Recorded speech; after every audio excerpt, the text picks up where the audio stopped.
Righty, so today we are chatting to two giants of rugby, quite literally, England and Welsh internationals, George Kruis and Dominic.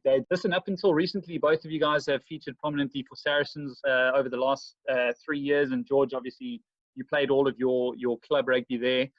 So I guess recent developments have been quite interesting over the last few months, but we'll touch on that just now. Maybe just on both of your sides personally, where you guys are right now during your respective lockdowns and how everything has affected you this pandemic. We're both in St Albans. I live pretty close to Dom, which is, well, for anyone who doesn't know, it's just above London. So we've got enough greenery that we can, head out without getting told off and doing our hours exercise a day. But yeah, apart from that, we're pretty much in lockdown. We're respecting the rules as much as we can, and yeah, it's like I said, it's a pretty crazy time. So we're just kind of feeling our way through it and adapting where we need to. Dom, you've hung up the boots recently, am I right? And back in 2019? I think it's nearly 6 months now. It's flown by. How's that treating you? Retirement? Yeah, no, listen, it's obviously a daunting time. Retiring is something that you actually never, when you're playing, you never think is going to happen. But listen, we're lucky enough to have something that we've been able to dive into, and I've got a young family, so especially probably spending a bit too much time with that young family at the minute in the lockdown. Can't get away from anyone, but yeah. No, it's been good, and I'm just looking forward to the next journey and what life holds for me in the next chapter, I guess. George, you are still playing rugby, and obviously everything's come to a sort of a standstill. How are you dealing with keeping fit and staying in sort of fighting shape during the lockdown? Are you able to get to the gym and do what you would usually do? So gyms are all shut down. I have a good mate who's a PT, so I've nicked some of his equipment. So yeah, just doing some pretty homebrew sessions, and we're allowed out for an hour to do some exercise. So I'll make sure I'm using the most of that, really. There's still like rugby fields are open and stuff, so you can do running as long as you're obviously adhering to the social distancing. But it is interesting. It's obviously completely different to what we're used to. And like I said, it's just about adapting. Like, we understand we're probably not going to be in 100% nick when we come back, but I think if we're about 80, 90%, then I guess the couple of weeks or 3 or 4 weeks between when we start up again and when we start playing should be enough to get fully fit. George, there's been a fair bit of speculation about what you're going to be doing, sort of club rugby, considerations, and obviously your career with England as well. Have you made any solid decisions about where you want to go in the next 6 months to a year, and what you're going to do on the test level front? Yeah, so at the moment we're still in discussions with a few people in terms of current club and country and bits like that. So hopefully that they get tied up in the next few weeks, and we go from there.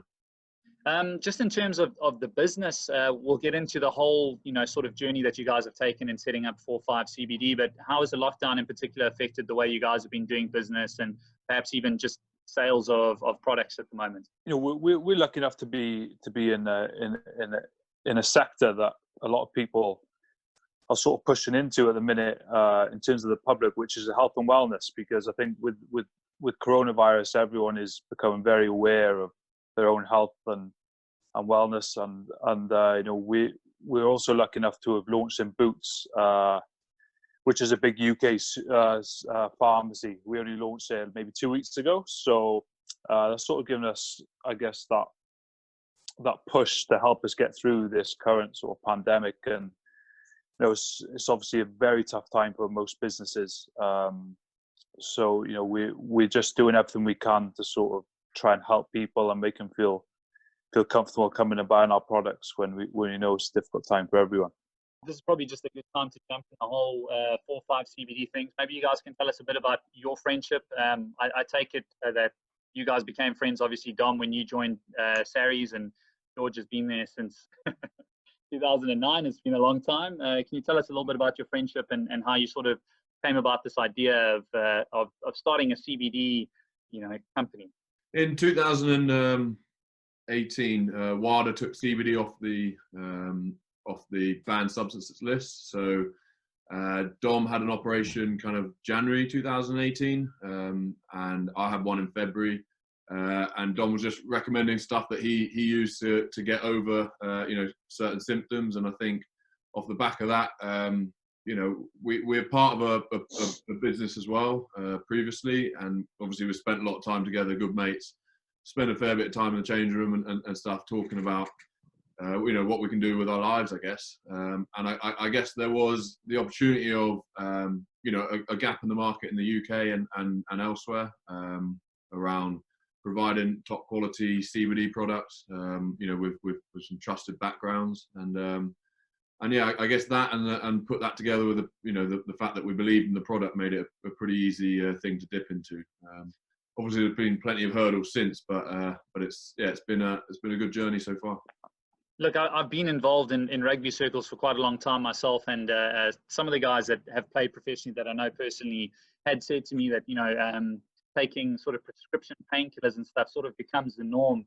Was that part of a consideration in you guys looking at sort of alternatives for managing pain and coming back from injuries and that sort of thing?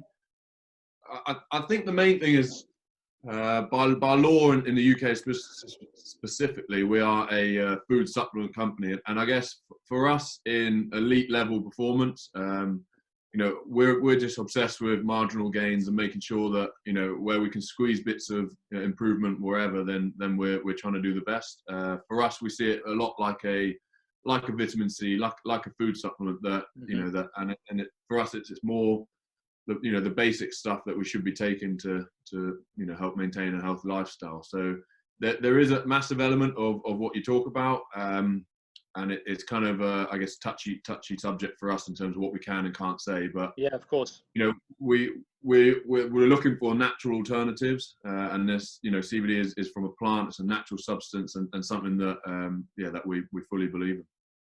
Just in terms of actually, like when you guys first started taking CBD and that sort of thing, what do you think that there still is a bit of a stigma about? Okay, some people are like, okay, what is CBD? How does it work? If I take CBD, am I gonna, test positive for a banned substance? I mean, obviously you've mentioned that WADA took it off the banned substances list, but I think it's still sort of in that space where a lot of people aren't really sure if they should or shouldn't be taking it. Definitely, and for us, I think a massive thing that we're focusing on as a brand and is educating the public and athletes or anyone who's drug tested around more what we need to get across is what CBD isn't. Mm-hmm. So it's not like you're smoking a joint. It's not like that kind of substance at all. Yeah. We're just trying to get the best out of a plant, a natural product. In terms of the drug testing side of things, you still have to be careful with all products, because we've got an extra step as to get our products tested for all banned substances, mm-hmm. or a number of our products tested for all banned substances, because essentially it's not just the CBD or the THC side of things or the other cannabinoids, it's anything that could have gotten into that product. And a lot of people don't realize that it's not just what's in that product, it's what could have got in during the manufacturing process. So we've done everything we can as a brand to sort of help test to the highest level and make our products as safe as possible. What about some of the lessons you guys learned over the course of, being like, okay, let's start this brand, and what was the journey like starting a brand? Because I can imagine it's, how to do rugby, but then you have to build a brand, market it, get it out to people, and actually get some sales going. It's been a massive learning curve. Obviously, by no means like finished products of any sort of business sense at all. So our profession has been in rugby, and I think for us, like, there's a lot of crossover in terms of business, but there's steps where we've made mistakes and we have to jump through hurdles, and especially in a market which is still a slightly higher risk product in terms of banking, in terms of finance and bits like that, and marketing. We've had to be I guess think outside the box in terms of how and what we do. But yeah, like, we've found that the biggest strength has been kind of leaning on our network of either Saracens or the RFU, or we've kept them in touch the whole way, and they've been very helpful in terms of sharing contacts and they've offered up, or conversations have come about where we've then got mentors from the back of it, and I think you know, it's probably about knowing your weaknesses as much and kind of accepting them and trying to find a way to, you know, to improve them, just like you do on, you know, on any rugby field or anything like that in training. So it's been different. You know, we've made, you know, mistakes and learned from them in terms of stock or you know, or using different people to either market or to you know, so there's always learning curves in everything you do. So it has been really exciting. It's been something that we've fully embraced, and yeah, we're still learning.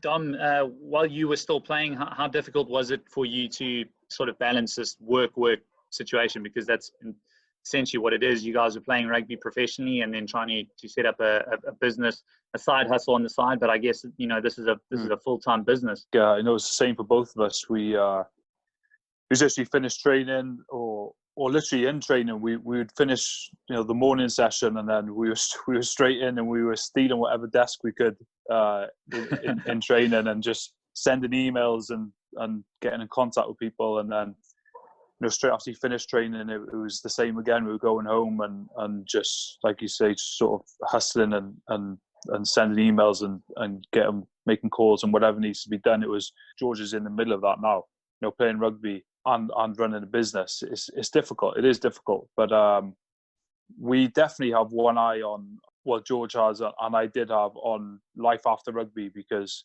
well, I'm 34 now and retired 6 months ago. You know, I was very aware for around 5 years that it was going to come to an end, and I think it's important that a lot of players are aware of that, and they do sort of put that hard work in to prepare for life after rugby, because it's going to be worth it.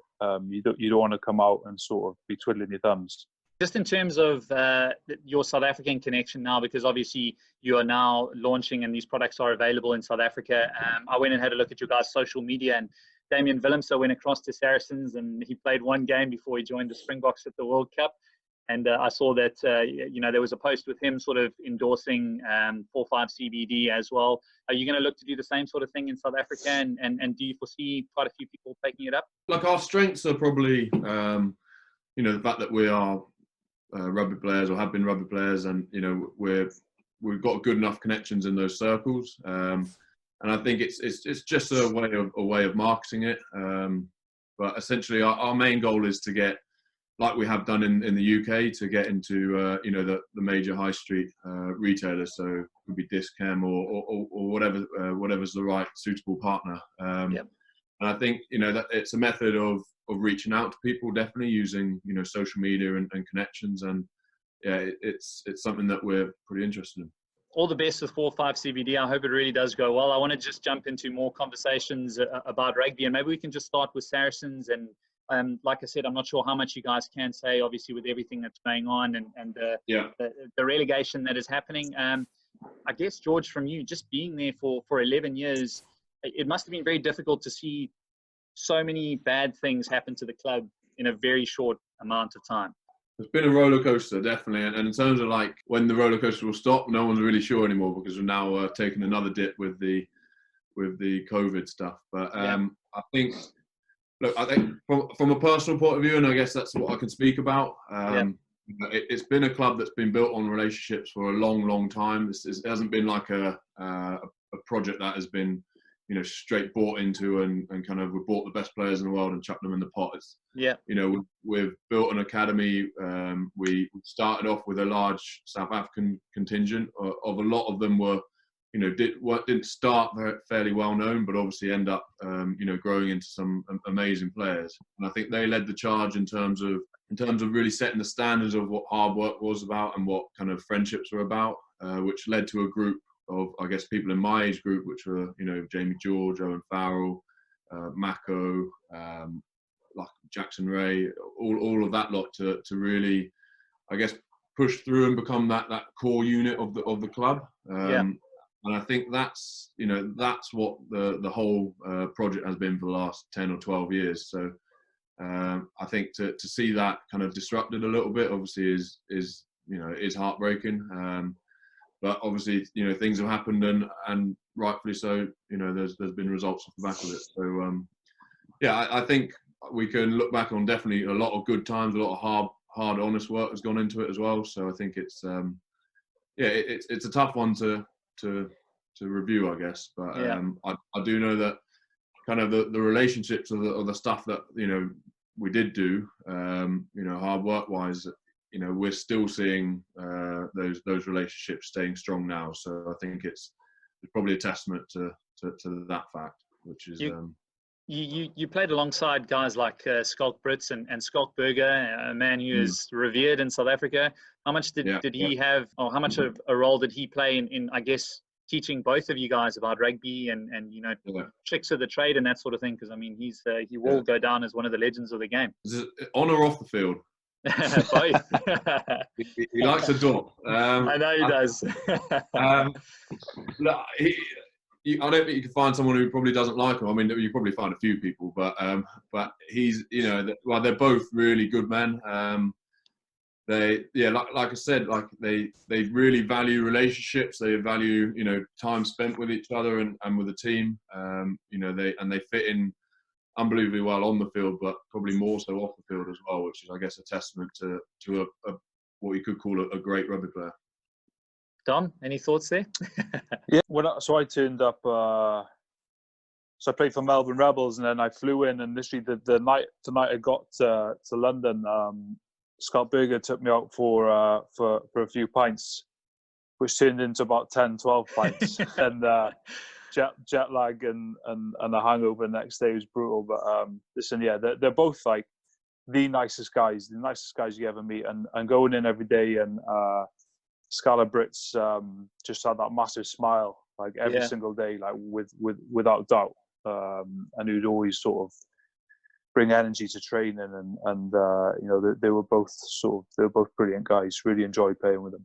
Do you see Saracens bouncing back from this? I know a few guys have said that they're willing to stay with him, through relegation into the championship. I mean, do you think it could just be a quick bounce, one year there, 1 year back? How do you see things playing out? I know it's a difficult question to answer.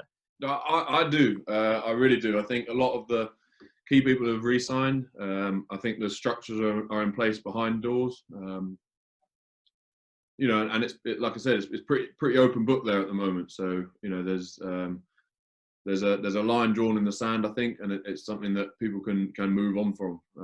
And I think the excitement now is, we have won a lot of trophies before. The excitement now is, how they can, like you say, bounce back. It would be quite good to get some sort of a Amazon documentary going on that thing. It would be a nice viewing experience, I think. 100%. Talking about documentaries, obviously, I was lucky enough to go and cover the Rugby World Cup last year, so I was in Japan for the whole duration of the tournament. Maybe we can just start with not with the final. No, I'm not that kind of a South African. I'm not here to twist the screws. I want to take us back to the semi-final and the win over New Zealand, because I mean that was a massive game. I mean, sitting there in the stadium watching you guys, became very clear that it was such a pivotal moment that it's very difficult to not, or it was very difficult to not agree with English fans in the lead up to the final, having watched you guys beat the All Blacks. I mean, how big was that moment for you as a team, just forgetting about what happened in the final right now? Yeah, it was huge. I think like we've been building nicely enough throughout the tournament, and I think kind of that we've been building towards that game. Obviously, it is a huge game in itself, and I think I think a lot of stuff came off for us in terms of it worked, but I think we worked hard in the beginning to make sure it came off for us. It was an unbelievable atmosphere. I think and it obviously went down really well back home. I think we couldn't grasp kind of the sense of how much it meant to people until we kind of came back and we heard stories as such. And then obviously throwing it forward a week later, you came onto the field at halftime. So just the halftime talk.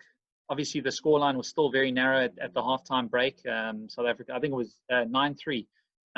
What was the general sentiment at the halftime break? I mean, was it like, guys, we've still got this, we're in the game here?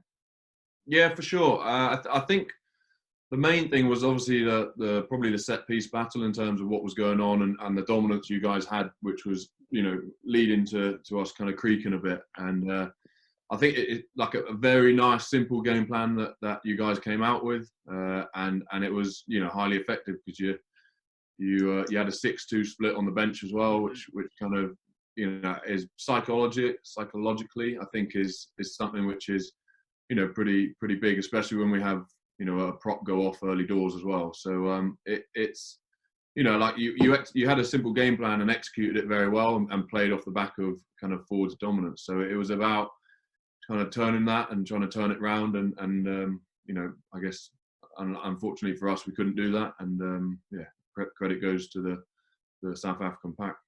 Just mentally, when the Springboks scored their first try, was that for you guys a turning point in the game, or at that stage were you still like, we're still in the game, we can still control this? Because I mean, I guess when Cheslin scored the second try, it was you know, 6-7 minutes to go. It was pretty much closed doors from there. But when the first try happened, were you guys still pretty positive behind the post? Yeah, I think so. Like we had come back from, you know, leading up into the World Cup with previous games. We've done a good job of turning games around even when we're behind. So you know, there's a lot of self-belief. I think it's just like I said, it's you guys kind of really bought into the game plan of what you're doing, and it's, you know, it's hard to stop once it gets going, especially that type of game plan. Yeah. Just looking at the amount of guys that will be going into the next World Cup cycle, I mean, hopefully you do continue playing and you're still in great form and you can play in another World Cup. Is that something you'd want to do? And do you believe there's going to be enough, you know, guys left in that core group of England players that can go ahead? Because obviously Eddie's taken the job up until France 2023. I think, I guess on a personal level, I'd love to be there. I think, you know, it's a long way off. I was trying to look at the calendar here, but it's a long way off. And I think, yeah, so we'll just have to see how that goes. And in terms of like how the development of the squad is, I think we're very fortunate to have a, you know, I think we're the youngest team to be in a World Cup final. So I think in terms of that, and the fact that, you know, Eddie's very open to bringing in new talent if they perform, like the breakdown and the, you know, the positional kind of leaders group and the age profile should be pretty exciting. Sorry, Dom, I'm asking George all the questions here. Just one more here. George, Matt Proudfoot joined England at the beginning of the year. How much has he brought to the forward pack, and what was happening there? Because he was quite pivotal with, you know, how the South African pack went late last year. He's very open, very kind of honest, and what you see is what you get. He's he's very mindset driven, and it's probably slightly different to what we have had. So I think kind of more on the detail side, we'll be picking, you know, the players can take more of a role on that side. And I think Matt, you know, his strengths are really getting the game plan across and really making sure everyone's clear in terms of what we're doing. So yeah, I think it's great for England. Obviously, Steve Warfoot did an unbelievable job as well. So yeah, it's I guess it's changeover in some aspects, and yeah, it's an exciting opportunity for the players. George, obviously you've still got your boots firmly on, although Dom has hung them up.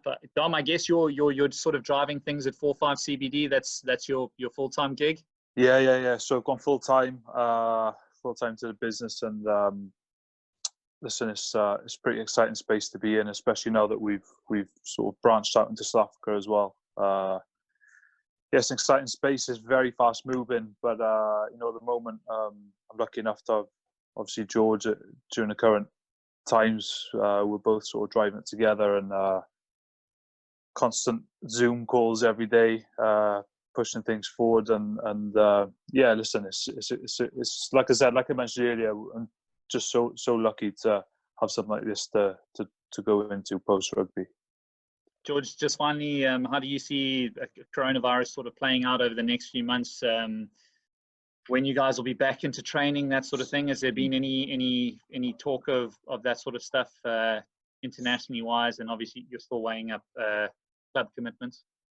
Yeah, look, it's a tough one. I don't have a doctor degree, so I can't really comment on that. But I think in terms of when, and it really is just up to the governments individually. And but I imagine, well, the talk of maybe a season being pushed back to kind of July, August. and finishing that season, and then starting the new one a little bit later. But I think your guess is as good as mine, and that's, I guess, part of what we need to do. We need to kind of be adaptable, need to be ready for when the time comes again. So it's all just playing it by ear. Alrighty, guys, I think I'm gonna leave it at that. Thank you so much for chatting to me. All the best with the venture. I'm sure that you guys are going to enjoy every success that you've already had. And thanks for taking that time to speak to me. I think that this is going to be most people's lives for a while, is Zoom meetings and that sort of thing. So I'm sure you're going to be doing a lot more interviews like this in the future. Brilliant. Thanks for having us on. Cheers, guys. Thanks, mate. Cheers, guys. Thank you very much. For the isolation haircut. I look like a little bit ropey right now. You look like a rugby player. All right. Cheers, gents. Thanks very much.